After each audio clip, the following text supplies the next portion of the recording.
Hello and welcome to Fraggle Talk, the unofficial Fraggle Rock podcast brought to you by toughpigs.com. This is the podcast where we cover Fraggle Rock back to the rock episode by episode, along with the talented producers, performers, writers, and builders who help put it all together. I'm your host, silly creature Joe Hennis. Today, we're talking about Season 2, Episode 2, the Twisty-Turny-Thon, in which Red goes on a big ol' race and gets lost. Today, we're chatting with two very fraggly puppeteers. First, you've seen him wemble all over the screen as Wembley. It's Jordan Lockhart. Hello, Jordan. Hello. How are you, sir? I'm great. Thanks for joining us here. My pleasure. Also joining us is another puppeteer and wrangler who can be found all over Back to the Rock, including inside Junior Gorg. It's Ben Durocher. Hello, Ben. I'm waving. You just can't hear it. Hi. It's a very noisy wave. That's right. Thank you both for being back here on the podcast. I'm so excited to talk to you guys about Back to the Rock again. So tell me, when did you each find out that Back to the Rock was renewed for a second season? I feel like Go ahead, Ben. I was going to say, I think we got like a group email, all the puppeteers from, or actually, no, it was like a, hey guys, I have something to tell you from Johnny being like, hey, I have to talk to you about something. Let's all jump on a Zoom at this time. And it was kind of obvious what the announcement was going to be. But I think that was on that call was when I got the official word. So It wasn't like you didn't think that he was going to say, sorry guys, the show's been canceled. Good luck to you. You had a good feeling about it? There were already some rumors coming out of Calgary. Oh, this has been booked. That's been booked. So our faith was high. That's good. I'm glad to hear that. So it sounds like you were already gone. You were already back home when you got the news, right? Yeah. Cool. Yeah, because I hear obviously people find out at different times, and really what I want to find out is at one point did everyone know and then feel like they had to keep the secret from me? We definitely had to keep it quiet, like generally speaking about it, I think until Apple officially announced that it was coming back. Yeah, of course. But, the Creature Shop had already started working on stuff. And actually, we might have even been in Calgary when they finally announced it. I don't remember. Yeah, we were. Yeah, it was block 1 or something like that around the holidays. Oh, so you were already like in the middle of filming in secret in Canada. Okay. Yeah. It's an awkward thing. It is. So for both of you as performers, what was different for you between season 1 and season 2? Like, did you change your approach to anything? Did it feel more or less comfortable for you? What do you think, Ben? In a lot of ways, there were just less unknowns coming back. We kind of had found our groove by the end of the first season. Particularly Dan and I as Junior had gotten to, we got a good amount of hours together with the suit and with the, the set and everything. So I think there's a bit more confidence coming back and sort of just like, all right, I know what this is going to be and I know it's going to be awesome. Yeah. I think for me, the biggest thing was recognizing all the places throughout season 1 where I was clearly doubting myself, and saying, no more. You cannot rest on the past. That thing is beautiful. It's perfect. It will always be there. You got to put yourself into this guy or it's going to look really bad. It's not going to come off the way you want, dude. So season 2, I went in there and I had so much more fun because I didn't feel so beholden to what's behind the glass, so to speak. Yeah, and I want to kind of pull on that thread a little bit, so to speak, because it must have been so hard for you in season 1 to perform as Wembley. Not only not having, this wasn't your character that you created. You don't have the performer who's like talking over your shoulder, the original performer who's like giving you tips or whatever. You're just trying to like find that mix between what was and what you're trying to create, to make it your own. So for season 2, tell me a little bit more about what you did to continue making Wembley your character.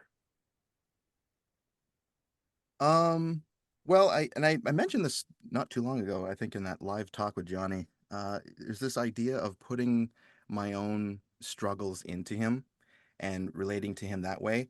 Certainly, I've been a people pleaser in my life. That's something I relate to in Wembley. You know, desperately wanting to prevent calamity, friction between friends, you know, all that kind of stuff.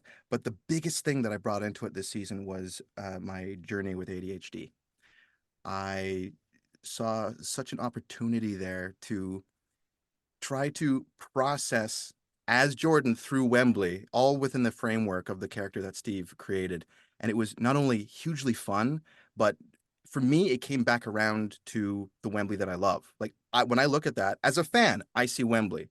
Perhaps that's bold to say publicly, but I mean, that was my way in. And I only want to continue exploring that and seeing what it looks like as his confidence grows, because it's going to be very unique from everybody else. It's going to probably read as crazy, zany manicness, but inside it's like, no, I think he's starting to really know where he stands and he just doesn't care anymore, you know, that sort of thing. So, yeah, that's kind of where I'm going, man. I got some plans for him, but that's all you get. I like that. Well, we're going to talk about those plans maybe when the cameras aren't rolling. But Wembley goes through some huge changes in this season, and we're going to talk so much more about that later on in this podcast. But we do have to talk a little bit about the episode. I'm Pogie. And like you said, Wembley isn't Wembling as much as he is confirming who he is. And that is such a move for a character that is defined by indecision. I don't have a question in there. I'm just kind of like piggybacking on exactly what you just said. How did you feel about? Can I just say as a fan of well, Jordan's, but of Fraggle Rock, like watching the way Jordan has taken Wembley to these new depths and really developed this beautifully rounded character. It's I mean, it's just a testament to him as a human being and as an actor. I'm just I'm in awe of what he did with Wembley this season. Thanks, Ben. That's kindness. That's great.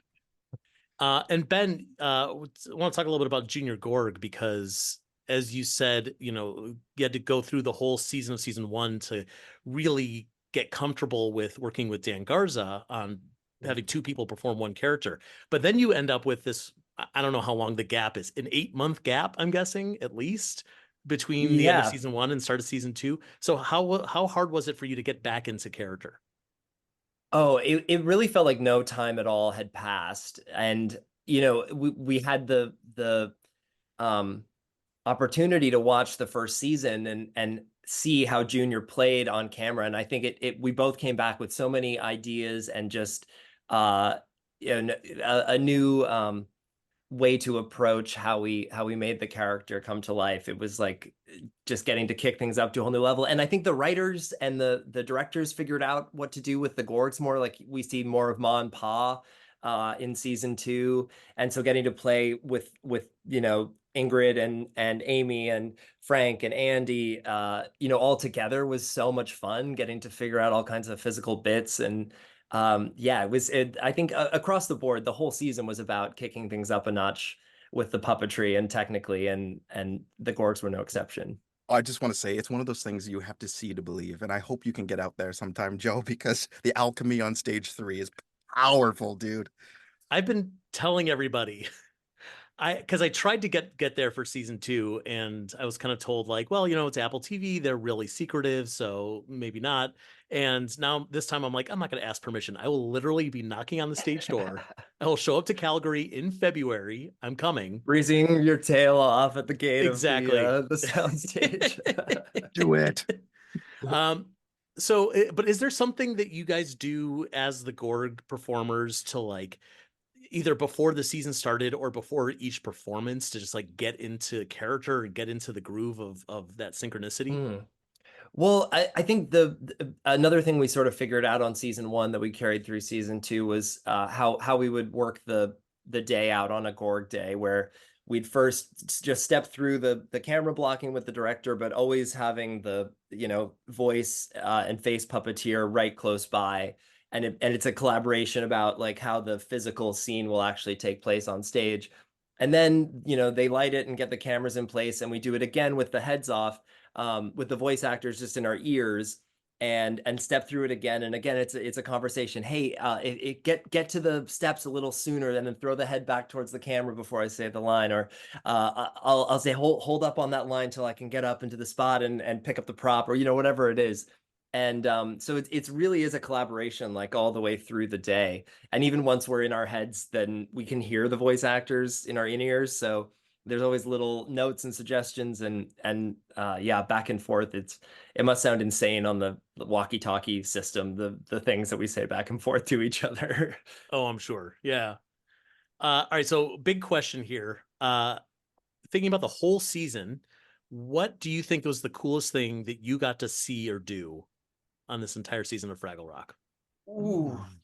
I think my favorite day was when I got to do the puppetry for the Great Glitterini in episode 5, and that came right after we shot the Gorgs scenes from that episode. So it was like probably a 10-hour Gorg day, and then the Glitterini day was like a 16-hour shooting day, and shot all of his scenes basically in that one day, and it was a marathon. And I loved every second of it. It was just like, how is this? I'm performing a Raleigh Cruson puppet that's being voiced by Adam Lambert, directed by Johnny T, and and such a special episode of television. Just the message and everything. Yeah, that's a easy career highlight. Oh, amazing. Yeah. I think for me, I'm going to piggyback a little bit on what Ben said. The Glitter Globe Day was a crazy long day, and amazing work was accomplished. But for me, the thing that stuck out the most was working so closely with Kanya in such a meaningful way.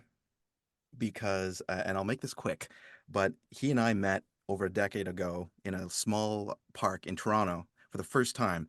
And it was like this brother that I'd always had. It was nuts. It was like, wait, how have we just met? And we just instantly grew so close. And he was such an encouragement in my life and my career. He would give me all the who's, what's, and where's to avoid, and what to do and how to navigate.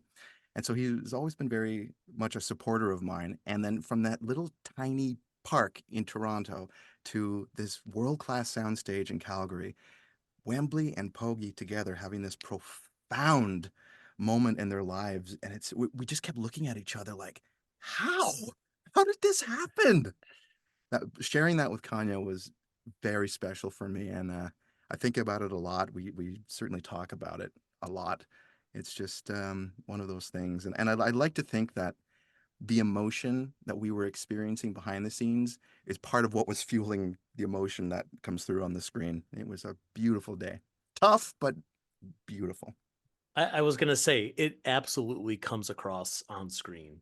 There's not just a connection between the two of you, but you could sense that profoundness of what the characters are going through, the brilliant script of that episode, and the care that everyone put into it. That's going to be a really fun one for us to really break into in a couple of weeks here on this podcast. I think that's been a really special episode for everybody. So thank you guys for doing such a great job with that. But today we're actually talking about a different episode.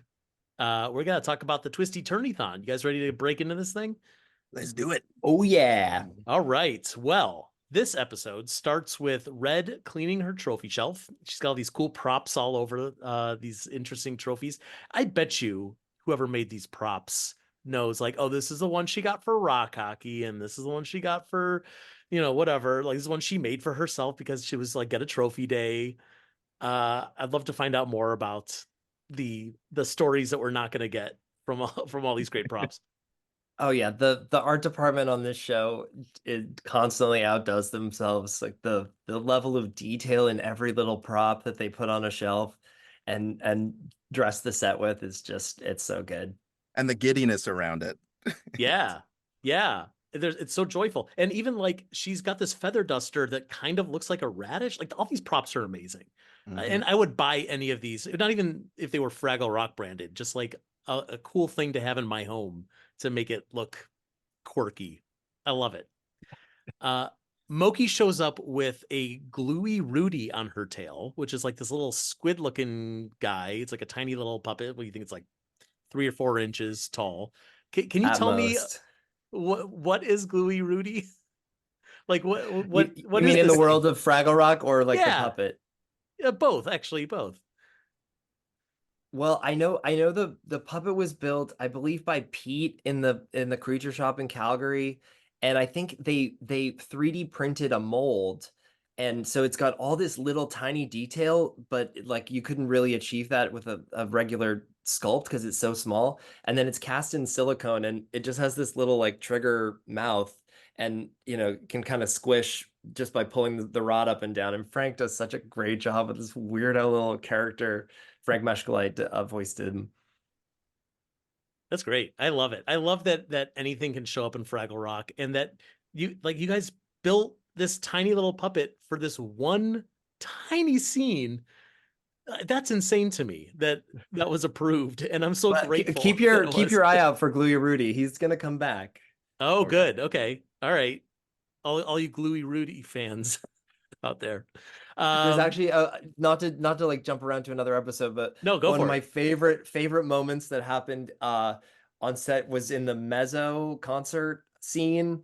They had all the bleachers where everyone was sitting, and for whatever reason they put Icy Joe beside Gluey Rudy. It was like the biggest puppet on set. Yeah. And I was doing Icy Joe for that shot, and had her like come down into the shot, and there's like just them eye to eye is like the most insane thing. Ah, I love it. So yes, he's this little squid guy. He insults their cave, and then a gust of wind comes and blows him away. Um, and I assume he's matted into the scene as he flies away. Like, I don't know how you guys made him look like he's floating. Were you there? Do you remember? Probably in the blue cube. Probably did that in the blue screen unit. Yeah, that makes Yeah. sense. These gusts of wind, they're all anyone can talk about. Red says the wind blew this around, the wind blew that around. Hi, Red. That last one was Pogi saying hi to Red. Pogi pops up. I love Pogi. I just had to say that. I like point out when Pogi shows up in an episode. He's great. They're great. Excuse me. I have to update the pronouns in my noggin here. So today is the Twisty-Turny-Thon. And Red is convinced that she's going to win because she knows the course like the back of her Belubius, even though she shows us that she doesn't know which side of the Belubius is the back. And Moki is going to try to paint the race while racing, which is a very Moki thing to do. I like that a lot. We get a big scene of the Great Hall. All the Fraggles are getting ready to race, and there's all these gusts of wind blowing around. Boober says, one upside to the windstorm, there's lots of cleanup to do. And I love, there's a broom that just goes smack right into his hand, which seems like one of those puppetry tricks. It's probably a lot more complicated than it looks. Is that accurate, do you think? I mean, I think someone just like drags the broom back out of the frame. It's probably actually simpler to do with a puppet than with a human actor, because we don't see below the frame. So it's I wouldn't be worried if I saw that on the script and I was doing the Yeah. puppet. Fair But enough. I don't actually remember how we did that. That is one of Yeah. the things that's one of the things you eye. You don't use a monitor for that. You just eye it. Otherwise, Oh, you just look straight up. Yeah. Yeah, there's no use making That things feels more like cheating, doesn't it? Yeah. Does it feel like cheating when you don't use a monitor? Well, that's what we're told in those workshops, but it's very helpful sometimes. I'm Yeah, sure. sometimes you Yeah. gotta look live. That's what I was Yeah, saying. Looking yeah. live. So Gobo is not going to race this year. He's got to figure out what's going on with the Gorgs. Boober reminds him that the rules state if he's not racing, he has to nominate someone to take his place. So he says, "Okay, Boober, you could do it." And Boober, he's like, "Boober, your love of the rules got you again." Poor Boober. That's going to come back to haunt him in a few minutes. But we get our first glimpse of Wembley. That's you, Jordan. You're Wembley. Mhm. Did you know that? Well, thank you for the revelation, dude. He gets to coin the phrase Gusties. Was that a proud moment for you that you're basically like, it's like saying the name of a movie in the movie, like you get to say the line that will carry through the rest of the season? I never really thought of it like that. Thanks, Joe. I'm Hey, gonna you're lord that welcome. over everybody for a year. Yeah, I'm the guy who coined the phrase Gusty. It wouldn't be Gusties without me. Cricket, And cricket. Wembley's the guy who's good at naming stuff, right? So Shirt. Yeah, The Gussies have been blowing him around. He's having a great time. They've been showing him all sorts of interesting things, like this tickle flower, and he's got this like flower on a spring, and they're having a good time tickling each other. So tell me what's actually happening below the frame here with you and the tickle flower. So if I remember this accurately, Ingrid's with me under the rock. Danny's to the left doing my left arm. Kanya is down in front doing my right arm and the plant tendrils, meaning Ingrid's doing, I think, like the main performance of the plant from underneath with me. Did I make that real confusing? And and it was one of those Jim and Frank moments where I was like, I really just want you all to just do your own thing, and this should just be wild and squid-like and crazy, tendrils and arms everywhere. And yeah, it worked. Yeah, it's great. Great. Yeah. Also, like I am tickled by the idea that it takes 4 people to do this, you know? Yeah. So Moki is getting ready to paint and run. She is again, I'm pointing out all the ink spots in this whole season because you have to. She's being followed by an ink spot who's carrying her paint palette, which is adorable. And if I were an artist, I don't think I would be able to paint if my palette wasn't being held by an ink spot. yeah, I love on this season because the ink spots kind of became a favorite when they were setting up scenes and sequences. They weren't necessarily always in the script, but I think on season 2 there's a lot more stage direction that says, an ink spot is following her with a palette, an ink spot is handing out drinks. I think the writers sort of honed in on the ink spots being this like utilitarian cave creature that the Fraggles use. It's Oh, I so love good. that. Yeah, that's such a fan thing to do. That's exactly what I would do if I was writing Fraggle Rock. It's just more ink spots, just throw them in everywhere. Yeah. There's this older looking Fraggle. I'm saying older because he's wearing like bifocals and a bow tie and a sweater vest, and like kind of looks like he's got trim around his hair. Oh, Like that's a Rupert. Rupert. Okay, that's what I wanted to ask you. Yeah. Is who is this guy? He's in season 1, he's kind of like the storyteller's assistant. Like in when she's Yeah. telling the story of Icy Joe, he plays a trumpet. Is that right? That's Oh, right. That's right. I just forgot him from season 1. I thought he was a new Yeah, guy. and she's like, Rupert, you'll get it. Like he's not very good at playing Oh, the Thank you, trumpet. my dear.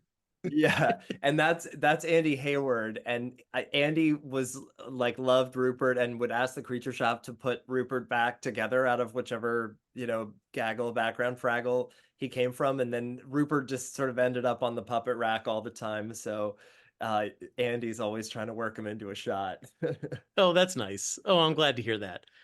There are so many Fraggles, and you guys have been really good about, by you guys, I mean all the puppeteers have been good about sharing stuff on social media, like behind the scenes stuff this year.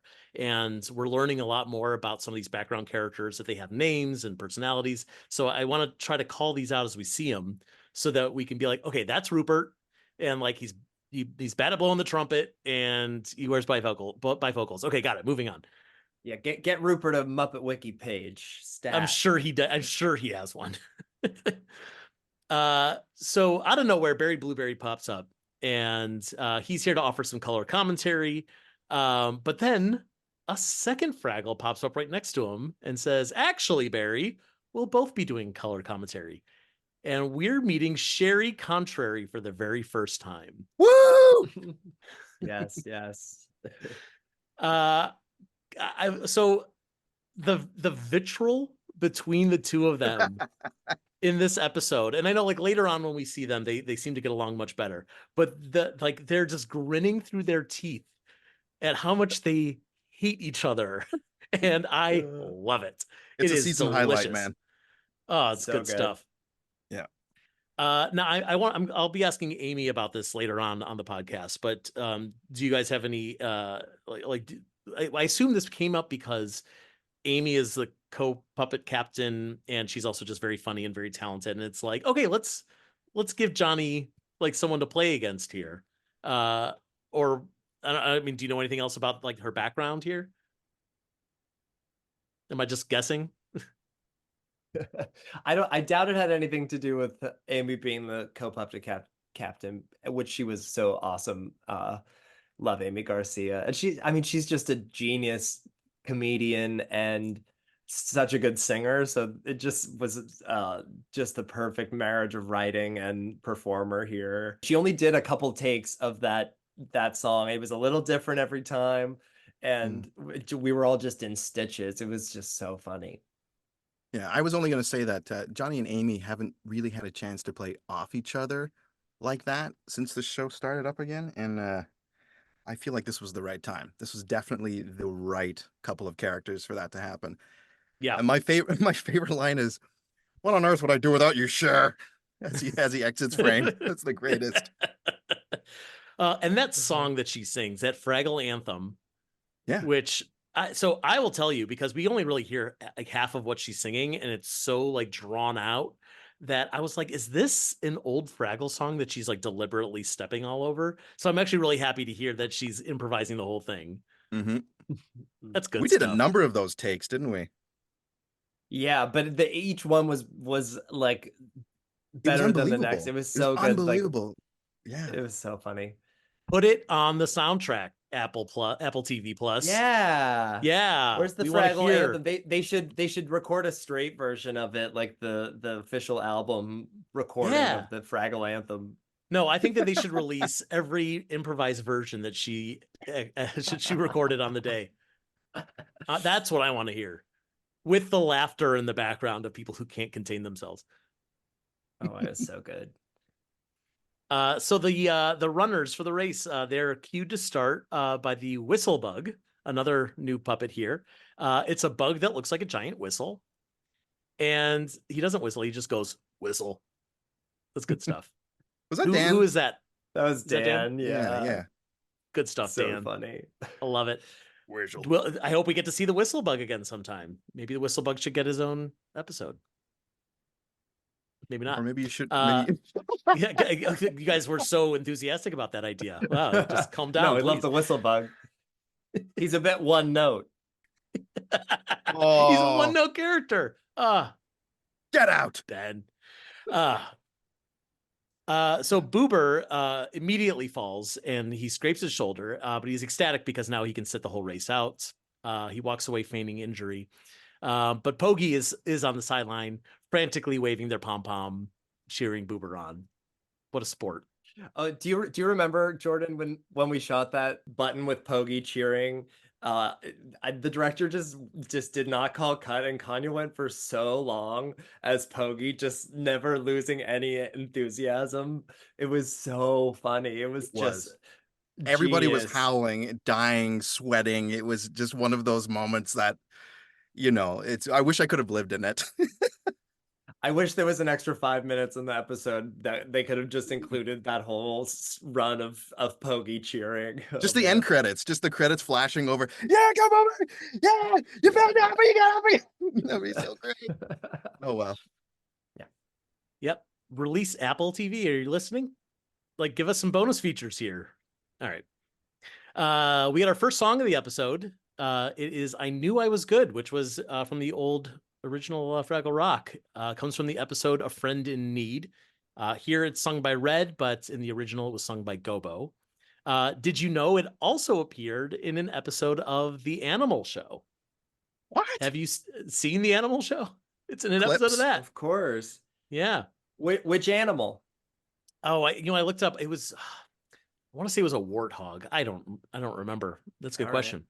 Well, everyone I go think to the Karen Muppet Prell Wiki. worked on that. I wonder if she was featured on that episode. Oh, that's a good question. We'll have to ask her when she comes back to the podcast. So as Red is like singing and she's passing all these Fraggles that are cheering on the racers and stuff like that, but we also see some other characters, including a Gorg chicken, which is such a fascinating puppet. It's this like big ugly chicken with like this huge beak, this like jaw of a beak. It's gorgeous. Gorgeous. And that, okay, I remember Karen Prell talking about that puppet and how she couldn't remember them using it on the original series. And I don't think I remember like looking around a little on the Muppet Wiki to see if I could figure it out, but I couldn't figure out where it had actually been used. But there's a Michael Frith illustration or design, I guess. So it was designed and made, and Karen said, I can't imagine us making something and not using it. But if there's a Muppet sleuth out there that can find out. Yeah, my memory here when we saw a photo of it in one of those behind the scenes pictures was people came up with the same conclusion. It's like, it wasn't used, but what a gorgeous build. I mean, my guess is that, like, because we never really saw any other creatures in the Gorg's garden, it didn't make any sense to have a Gorg creature just like wandering around Fraggle Rock. But now, who cares? It just fills in the background. It's fun. It wandered off from the Gorg's garden, ended up in Fraggle Rock, and that's where it lives now. Yeah. And of course, he was accepted immediately. There you go. Mhm. Yeah. He was probably going to be like eaten in the Gorg's garden. So Right. it's good that he found the Fraggle hole. I also love we see Large Marvin in the race, and he's wearing this incredible tracksuit. It's like shiny. He's got the stripes down the side. Yep. It's great. And the ink spots, once again, they're there handing out cups of water like you would in a race. And Marvin just grabs a whole ink spot and downs the water that the ink spot is holding. Good stuff. I love it. The wind, the gusties, they blew a bunch of rocks into the way of the course, and Red decides she's going to stay on course and climb over the rocks. And who's on top? It's our buddy Wembley. The gusties blew him up there, and now they're tied. They're neck and neck, says Sherry Contrary, for the race. I don't know. Is there anything? What are these rocks made of that you're on top of? Are they actually like hard material, or are they more like soft carved foam? Yeah, it's just coated styrofoam carved, right? Yeah, or like expanding insulation. I think they had molds that they could put expanding foam, but it's makes it super modular. They can really like stack them up. They're pretty light, and they can hold them together with like toothpicks. Those or like barbecue skewers. It kind of looked like. Yes. It's a lot of the set was like held together that way. That sounds dangerous. And it's great to pin your lines onto as well. Yeah. If you need your script close by. We got a little check-in with the Doozers here. They don't have much of a plot in this episode, but they're working on getting their turbines moving, but they want to get the gusties to help them out, but they need to know where the gusties are coming from. It doesn't really matter for today, but there's a great runner here that will take us through later on, that the architect Doozer says that he gave himself a bad haircut and he's ashamed to show it to everybody, which is such a, like, that's got to be a Johnny T improv, right? I think that was scripted, but I'm sure the architect's character had to be inspired by Johnny between takes as the architect, because he would do this sort of, I won't do it justice. When you have him on, you have to get him to just do a little bit of architect banter, but he's like sort of telling Cotterpin about his career in show business, I would say is the gist of the bit. But it's always like he worked with someone, but it's like a B name or a C name. It's like or like, I was a day player on Happy Days, like that kind of thing. It's terrible, but like talking about being an understudy at the Summer Stock Theater, that kind of like old show business talk. It's so funny. And Donna never Kimball ends. as Cotterpin is always like, "That's right, sir. Sure thing, sir. What a resume, sir." It's great. Oh, I love it. Were either of you Doozers in this episode? Do you recall? I think I was doing Andy's hands. Why can't I think of his name? Wrench. Right? Wrench. That's his name? Oh my God. There's a wrench. Wrench. There's Turbo and Wrench. Yeah. Wrench. Yeah, that sounds right. Yeah. Because for the most part, the principal Doozers would be the RC, rigs. They would sit off camera, and then we would be under the stage doing the hands. And I'm pretty sure I'm doing Andy's hands on that one. Cool. I have a hard time remembering which ones I did hands That's on. okay. And RC. You don't actually have to remember. These things are important to certain people, right? But not every people. is what Well, I'm. and the doozer scenes were often shot by like a second unit. Like they'd have it Hmm. on another sound stage. They'd have the doozer setups because they took so long to really get all together, adding in all the layers of doozers and getting it all working. So oftentimes they'd spend all day setting it up and then they'd rush puppeteers in from the other stage during, a moment of pause over there. And we'd do it real quick and then back on the other stage before we had time to really like process what it was. So are there times where like you'll just have a minute of downtime and someone will go, "Oh, great, I need you to come and be a background doozer real quick." Like you weren't prepared Mm. to do that, but you're just going to do it anyway. For sure. Yeah. Wow, what a job! We have a check-in at the Gorg's garden. Junior is watering Junior, who is like almost as tall as Junior. Like this is, They grow I up feel so like fast. they sure do. I feel like this is going to be like the multi-season arc of Junior, like becoming, I don't know, like a big oak tree by the end. Am I Ooh. spoiling things? Oh, maybe I Oh, I shouldn't have hadn't thought of said that. anything. That's I don't great. know. You may have to Um, sign a form at some point. oh, Not geez. bad. Or they'll have to pay me for my brilliant idea Not that I came up bad. with, that a tree grows. A tree grows in the Gorg's garden. Um, Gobo surprises Junior, who sprays Gobo with his watering can, slips and falls. You get this a whole great moment here, Ben, of some physical comedy. That was actually okay. I have to say that was a stunt person that on the wide shot where Junior like really falls on his butt. I begged and pleaded. I asked so many times to do it myself, but our producer Chris Plord decided to put my safety as a priority, which I guess I understand. But that stunt double did that a bunch of times and like no mat, no pad, nothing. That was wow. I have so much respect for stunt people. I'd never really watched a stunt, and I was so scared. I was so nervous to sit there watching it happen, but it was so worth it. It turned out so well. It's Yeah. great. It's a great moment. Yeah. I mean, good for you for not taking credit, but I really thought it was you. Thanks.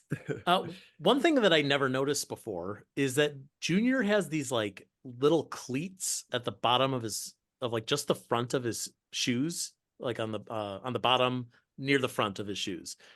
Yeah, Yeah, on the yeah, like they toes. kind of curl up a little bit. Is there either a practical purpose to it or a hindrance to your performance having those little Oh, bumps on his feet? okay, here's what I think. No hindrance to my performance. What I believe is th I've worked on mascot, walk around costume builds at Henston, and they've talked about always putting like a little bit of a curve up at the toe because it makes it safer when you're walking around. Like you're less likely to catch on something because the feet are so big that your human feet are, pretty set pretty far back from the toes. So it's always just like a practical thing for the safety of the performer. And then I think the cleats are on there to give it a little more visual interest than just like a curved up, toe. I don't know that for sure, but that's my guess that you could kind of see the curve of the shoe. So those kind of, you know, make it less severe. It's a little more interesting visually. Yeah. No, that's I buy it. it is interesting. I was interested enough to talk about it on a podcast. And that's a holdover. The original Junior had that same thing. Oh, cool. Okay. I'll have to Yeah. look for that when I watch the old show. Yeah. Uh Pa Gorg shows up, and Junior like balls Gobo up, tiny little Gobo up, and throws him across the garden. So I was gonna go back and like pause and see exactly how you guys did this, but I would rather hear you talk about it. What are you actually doing here? Um, Like, do you have anything in your hands? yeah, they made a throw bow, but Yeah. and I think they actually bought a stuffed animal from this like the 80s on eBay and then sort of tricked it out to look a little more like the puppet because there is a mini scale gobo like rod puppet, but you can't really take the controller off of it to throw it and you wouldn't want to Hmm. damage it. So they had this like sort of stunt double gobo and then they cut it together really nicely with the full size puppet being thrown into a pile of leaves, but the leaves are slightly bigger scale so it all Yeah. matches. It's so the art direction on this show is just so incredible. Like the set piece where Gobo lands in the pile of leaves was built, that bridge, all of that just for that one moment, and the giant pile of leaves and watching Johnny throw there's a stunt full size Gobo throw puppet that he would use, but then it's cut together just nicely, and you don't stay on anything for too long and it looks seamless. So that was a Fisher Price gobo. Is that what you're telling me? I think so. Yeah. Amazing. I Uh, love that. I heard this as well about the Fisher Price Gobo. And so that means anyone who's listening to this, if you also own the Fisher Price Gobo, then you're like 1 degree removed from an actual Fraggle Rock prop, right? Is that how it Pretty works? close. You own Henson history. That's how eBay it prices works. are about to skyrocket. That's right. Woo! So I have one other question about Junior. As long as I'm like watching the scene, and like Junior, this is I think when he's sitting and Pa is behind him, and his eyes are moving back and forth. And I had forgotten that Junior has the mech where his eyes go back and forth. So correct me if I'm wrong. The camera is still for what you're seeing is still in Junior's eye, right? Oh, for Gorg vision. No. Oh, no. Yes, the Gorg vision has changed now. I think the camera in the pupil is too visible on like 4K or whatever, Oh, 80K sure. or whatever we shoot it in. So and they actually tried to hide the spy cam in different places on the head, but we ended up just using like a monitor from the camera. I just see the camera feed in my internal monitor, more like how Big Bird, I guess, is performed. And I have a little bit of vision out of the mouth, but there's no more Gorg vision. I think Mom and Pa still have the capabilities. I think Andy tended to use Gorg vision. I can't remember if Ingrid. I think they might have switched back and forth. They have the option, but I just use the regular camera. So that negates my question, but can you imagine like how complicated it would be if Gorg vision shifted back and forth with the eyes? Right. Yeah, that would be so not, disorienting. Yeah, for sure. Yeah, that wouldn't work. So Red is still in the race. The Gusties have blown a bunch of ouchie cones onto the route. But Sherry... Actually, Joe, they're pronounced Uchi cones. Thank you, Sherry. Very good.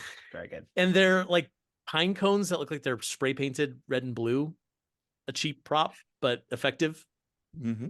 Yeah. And Wembley found a bunch of bouncy mushrooms. So Red like runs across like they're hot coals, and Wembley just kind of bounces.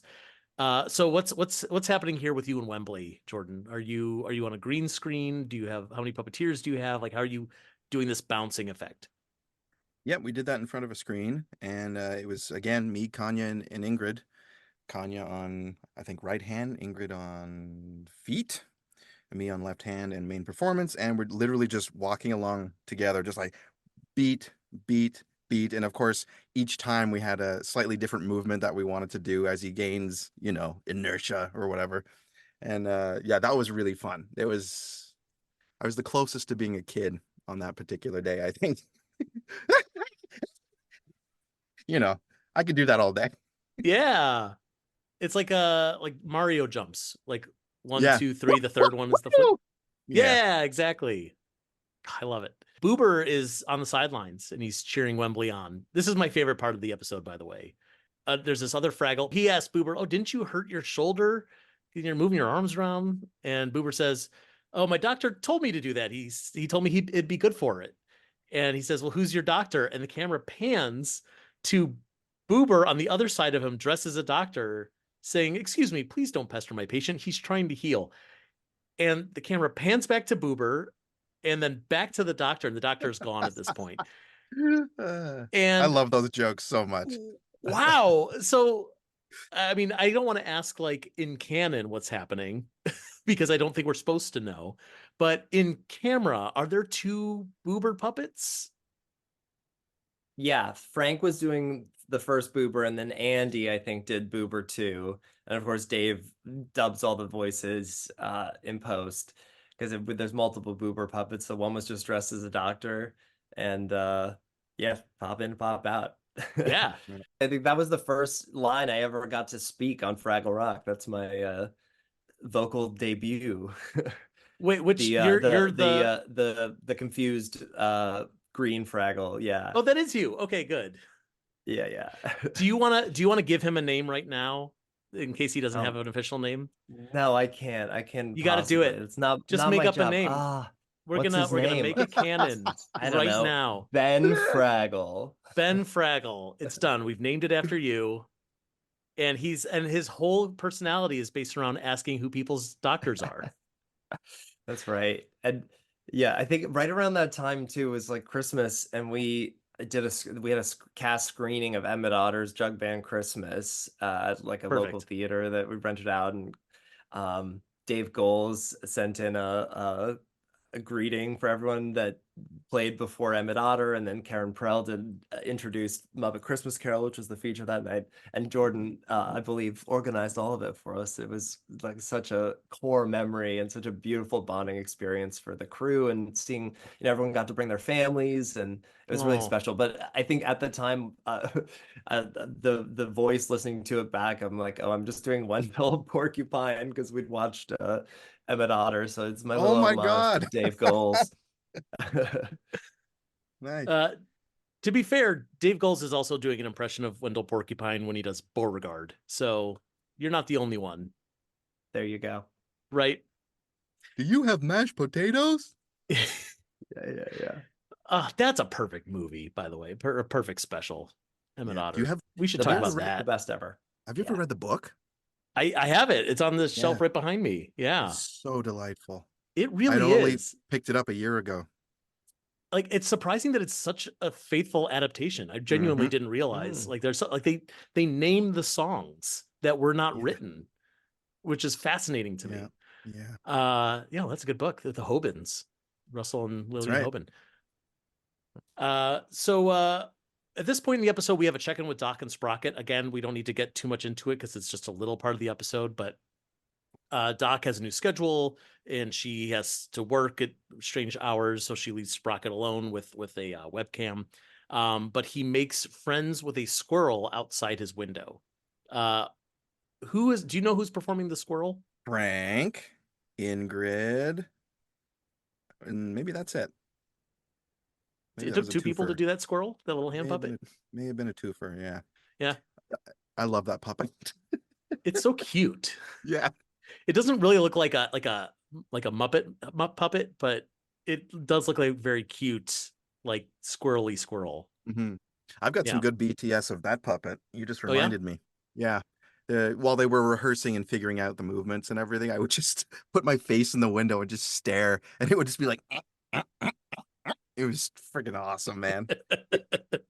One of the coolest puppets on season 2, but Fluffinella is another. But we'll save that. Oh yeah, no, we're excited to talk about Fluffinella. We got Fluffinella stories that need to be shared here. Back at the race, Red is at a rope bridge that will take her to the finish line. But the bridge is unstable. It's like the bridge from Indiana Jones and the Temple of Doom. Temple of Doom. Yes. Yeah. I made the same jokes. Kalima! That's funny. The the bridge is unstable, it sways, it collapses, and Red falls, but Wembley catches her tail with his tail. There's so much happening in these like 5 seconds. Jordan, can you explain to me a little bit about what you guys are doing behind the scenes? Yeah. I need to try to remember. So, man, there were a lot of people on that. Ben, were you there? I don't think so. I think I was on another stage. I can't remember though. It was all in pieces, man. It was like, obviously there was the reaction stuff, and then we do one of those things where Wembley quickly whips around. That's our cut, and then we had the 2 armatured dolls basically linked together, and there was some kind of a rig there where they were pulling on the 2 puppets, and then it was like a slingshot effect or like an elastic band effect where it was like whoosh, and that was really cool watching them plummet like that. Yeah. But yeah, and then it was all, and then they cut to the other cavern, and of course we get the big hard landing. But it was actually pretty straightforward once everyone knew what they were doing. But it was I think part of the reason why it looks so good is that we actually just did it armatured. I feel like if we had done that all in front of a blue screen and stuff, I just don't know it would have looked as good. I really think those quick cuts really made it between the reaction stuff and the landing. It was just beautiful. this is something that I very much appreciate about all of Back to the Rock is that because you are mixing different types of puppetry and different types of technology so much, there's not an over reliance on the newest, hottest, coolest tech. And Mm, we do get a little bit of things like Throwbo. Like we do just yeet a puppet sometimes because that will look best. And this is something that I've complained a little bit about with the Disney Muppets where like they've gotten to a point where they want it to look so good and things like they've got green screen and they're matting things out and they're CGIing things to assist and this and that. And it's like back in the day, they would have stapled a puppet to a string and they would have just yanked it around and made it look like it's flying around like a rag doll, and that would have been great. So I like that there's that subtle mix here yeah. that everything kind of looks real, but also looks fun Hmm. because you are just eating puppets sometimes. Yeah, no, I think it's great. I think what I love about this series is that we're using digital effects the way they were always meant to be, which is just a tool, period. A tool on your belt. And yeah, it's such a thrill watching it now and just thinking like, man, was I even there? It's like that's nuts. But that's how it's supposed to be. It's mostly practical, and we use the tools to soften the edges that need to be softened, and they do it so gracefully on this show. Even more this season, I think. Yeah. Yeah, yeah. We'll find out what happens once they plummet in a second, but first we have to check back in with the Gorgs. Uh, Junior is explaining to Gobo that Pa doesn't want to be friends with the Fraggles. So Gobo pulls out a postcard and we get our Uncle Traveling Matt moment. He's at an amusement park and he's just cheating at all of the amusement park rides. And he wins one of those like clappy hand things, or rather he steals it from a child. One of those clappy hand, like a wand that you shake and it claps. He really does just like he cheats and then he steals from a child and then he gets arrested. That's what happens in this postcard. He's a POS. Yeah. Wow. And he has no clue. No clue. It also we see as he's being kind of toted away by security, the where it says security on their back of their uniforms, it's in Spanish, which tells me this was filmed or at least takes place somewhere maybe outside the United Oh. States. Do you have any clue where that may have been? I believe they did some of the map postcards in Mexico. I think they Hmm. went, but I don't know Mhm. if it was just Mexico, so it could have been elsewhere too. But I know there's at least one that they shot there, so they might have done a few of them. I didn't clock that. Sure. Wow. Yeah, it's interesting. I mean, there's definitely some international stuff happening with Matt this season. We're going to kind of track his movement, see how far he traveled, and raise some questions about how he traveled. But interesting. Like this is, it's rare for like an actual confirmation.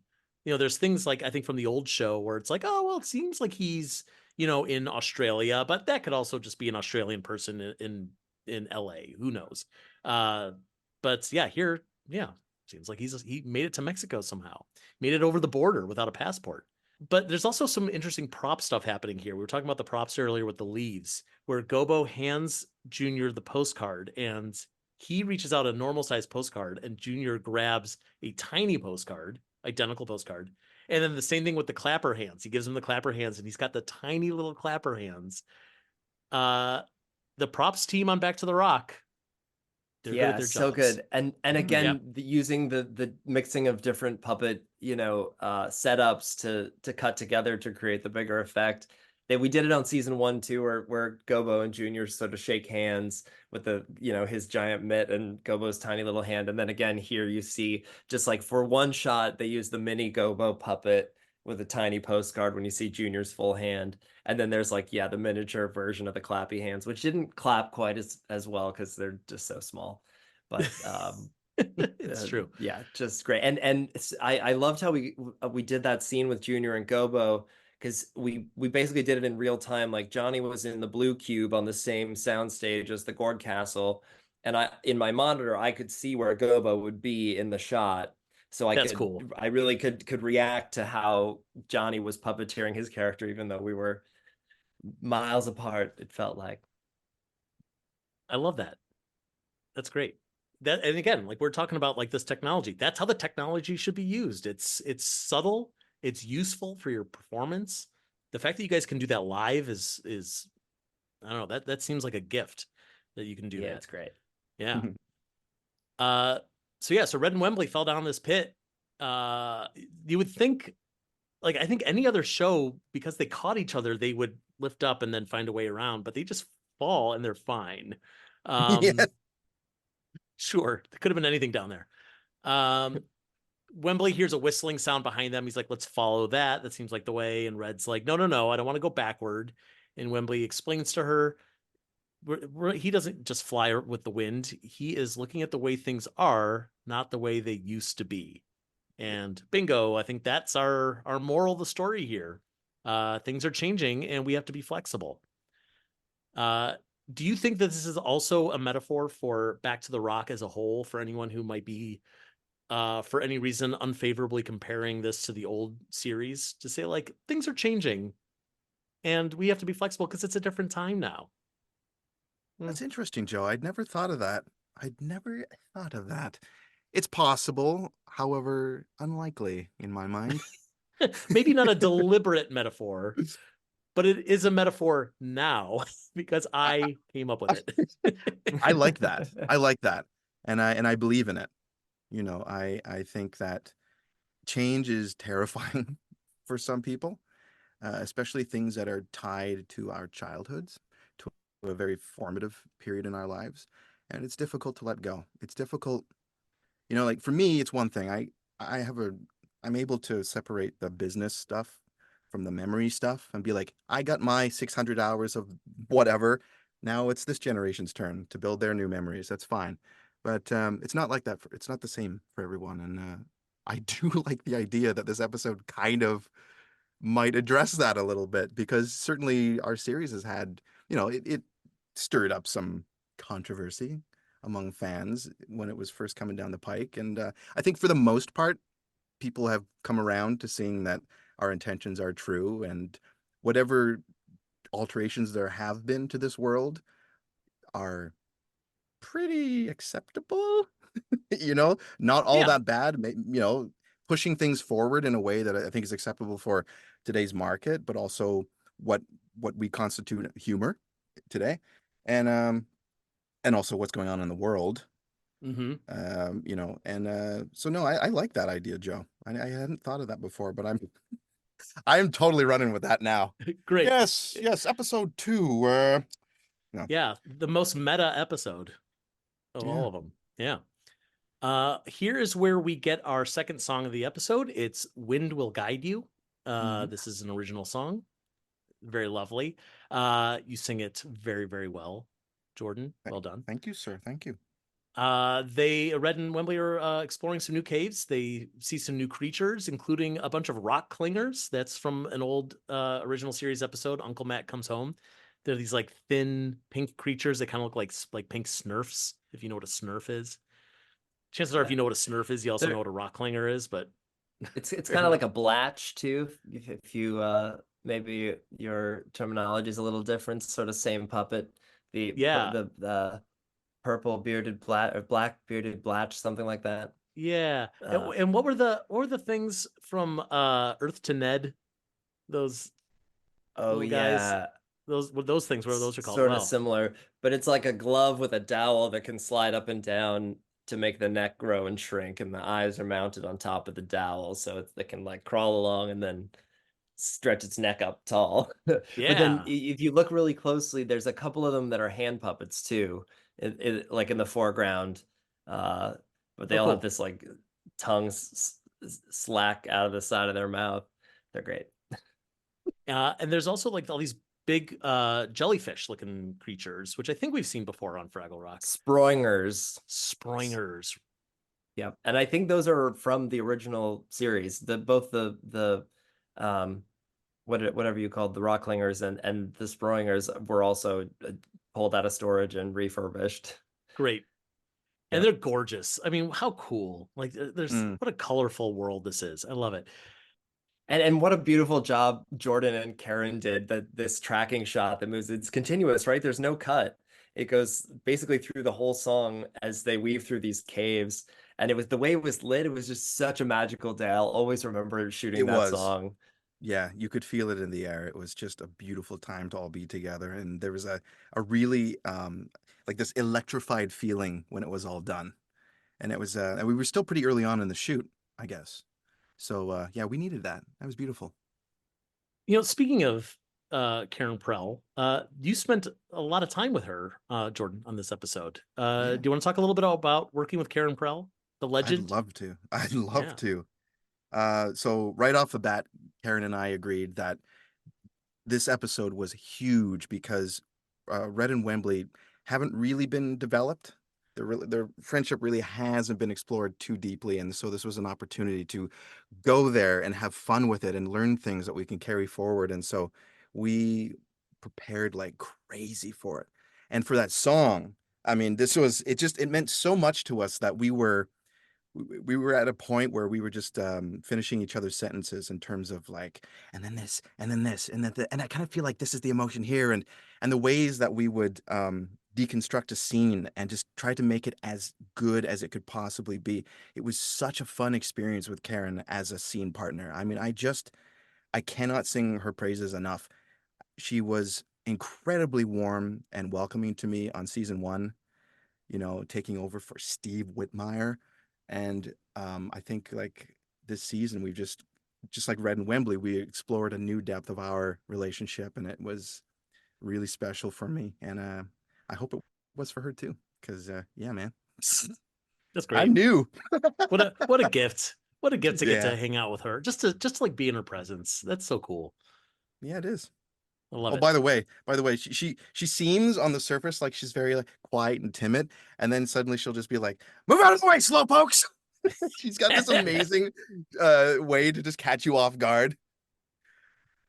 I love that about her. She's So also very athletic, very athletic. She could probably kill the three of us.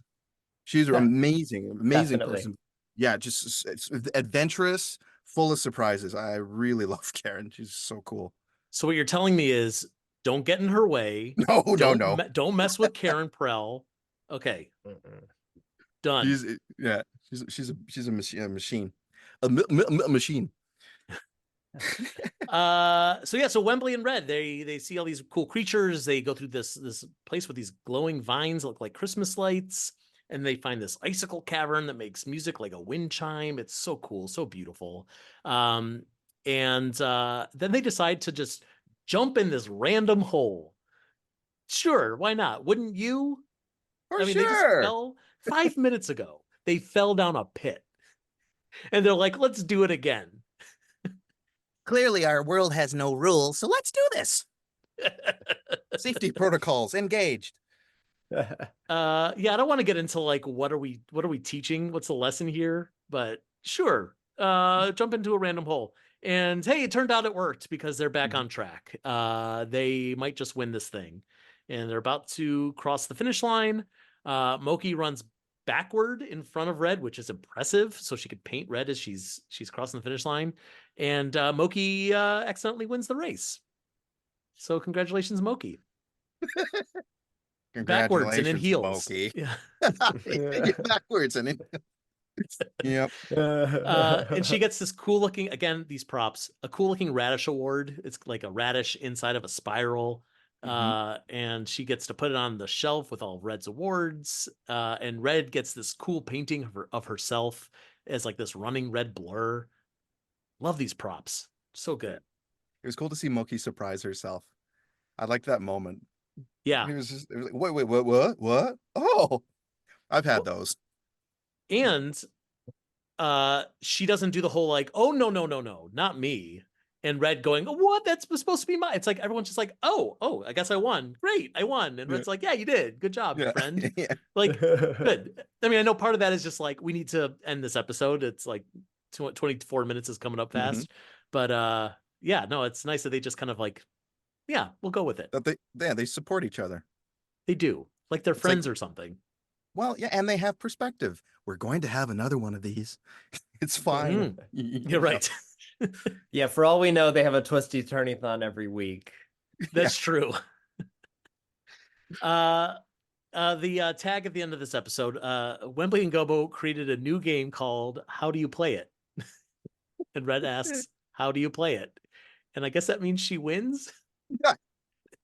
I still, the last time I watched it, I tried to make sense of it in my mind, and a voice inside just went, Jordan, stop.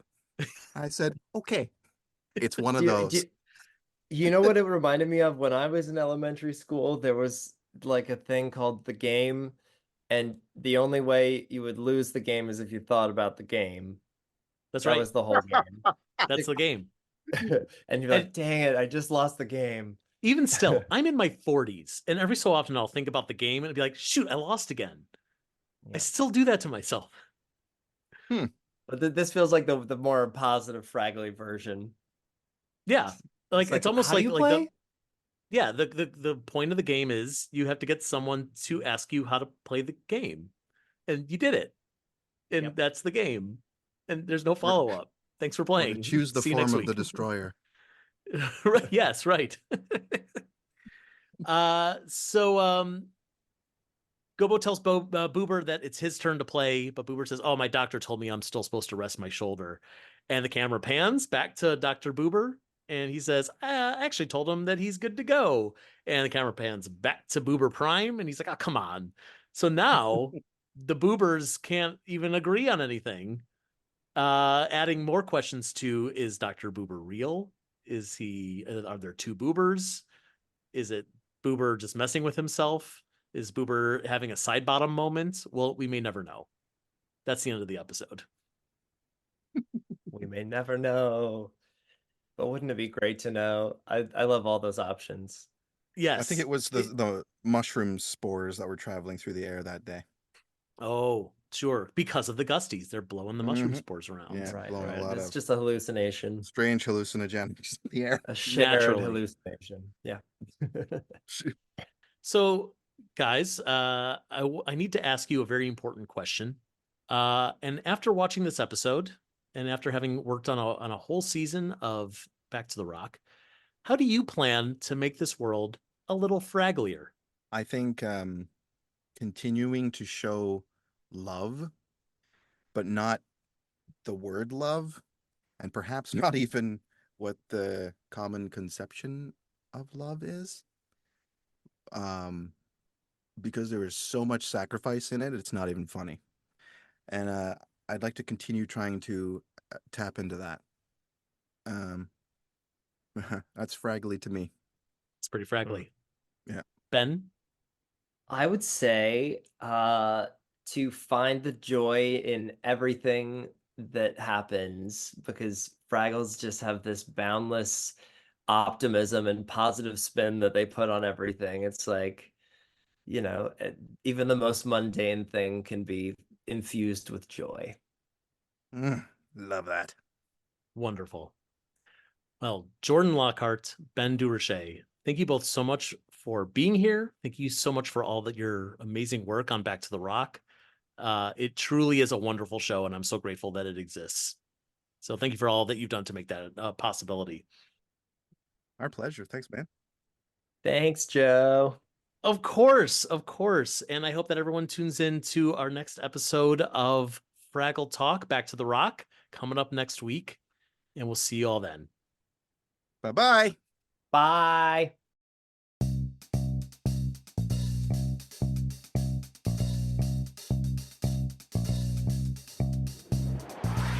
Fraggle Talk, the unofficial Fraggle Rock podcast, is brought to you by toughpigs.com. Produced, written, and hosted by Joe Hennis. Fraggle Talk art by Dave Hulteen Jr. Fraggle Rock mark and logo, characters, and elements are trademarks of the Jim Henson Company, all rights reserved. Transcripts provided by Caitlin Miller. Fraggle Rock theme song, written by Philip Balsam and Dennis Lee, is used with permission. Special thanks to the Jim Henson Company, Apple TV Plus, and the entire Fraggle Rock Back to the Rock family. Be sure to follow Tough Pigs at Tough Pigs on all social media platforms, including Facebook, Twitter, Instagram, and TikTok, and please consider supporting us on Patreon or by buying merchandise on TeePublic. For more Fraggle podcast fun, listen to Fraggle Talk Classic on your favorite podcast app. Thanks for listening, and we'll see you next time down at Fraggle Talk.